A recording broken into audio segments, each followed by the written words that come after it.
Welcome to Books for Kids by Flying Dragons. Mr. Men, Chinese New Year by Roger Hargreaves.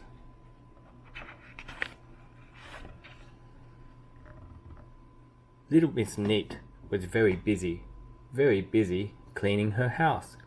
It was a day before Chinese New Year, and this was Little Miss Neat's favourite day of the year. Spring cleaning day. She wanted to clean away all last year's bad luck. And as we all know, Little Miss Neat loves to clean. She even vacuumed the walls. There were lots of things she had to do to make sure that her New Year party went well. Little Miss Neat had asked her friends to help her decorate her house for New Year. Little Miss Sunshine put out the flowers, and Little Miss Lucky hung the paper cutouts for happiness. And Mr. Tall hung the lanterns, high up in the tree, very high up.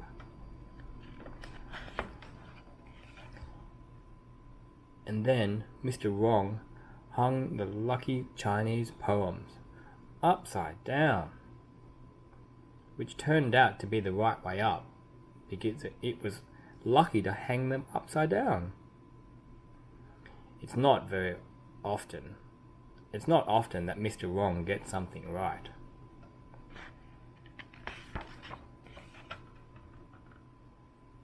Red is a good luck colour for the Chinese New Year, and Little Miss Neat made sure there were lots of red in her house.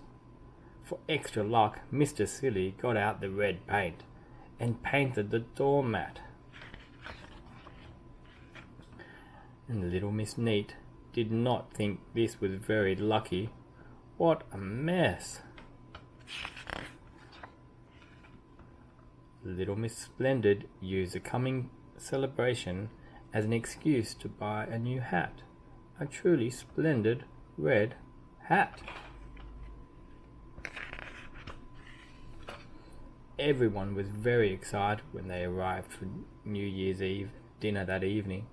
It was an enormous feast. Mr. Greedy grinned in pleasure and tucked in. He ate the beef and the pork and the vegetables and the chicken. He ate everything.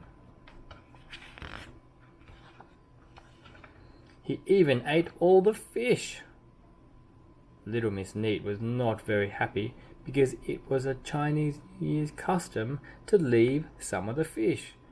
Greedy old Mr. Greedy.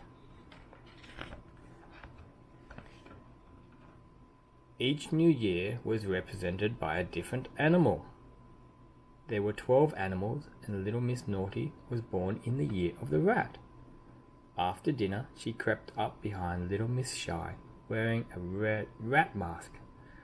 Little Miss Shy screamed and leapt in the air. She was so embarrassed, and she turned bright red. "You'll have luck all year," laughed Little Miss Lucky. The next day, Mr. Muddle led the dragon dance down the street. Unfortunately, what followed Mr. Muddle's lead was a terrible mixed-up muddle. After this, everyone gave each other a red envelope with a gift of money inside. Everyone, well, not quite everyone. Every time Mr. Mean tried to give away his red envelope, he just could not quite bring himself to do it. He truly is the meanest man in the world. On the last day of the New Year celebrations, Little Miss Neat invited all her friends round to her garden. She had bought lots of fireworks because the loud bangs would chase away all the bad luck for the next year. But she had not counted on Mr. Bump. Mr. Bump is not a very lucky person. In fact, he is not lucky at all. While he was carrying the fireworks, he somehow or other managed to trip, and he somehow or other managed to drop all the fireworks into the pond. "Oh no," cried Little Miss Neat. However, are we going to chase away next year's bad luck? "Hello!" boomed a very loud voice suddenly. It was Mr. Noisy, and, as you know, Mr. Noisy is very loud. More than loud. Enough to scare away any bad luck. Loud and red. "Now that's what I call lucky," said Little Miss Lucky. The end. If you like this video, please subscribe down below.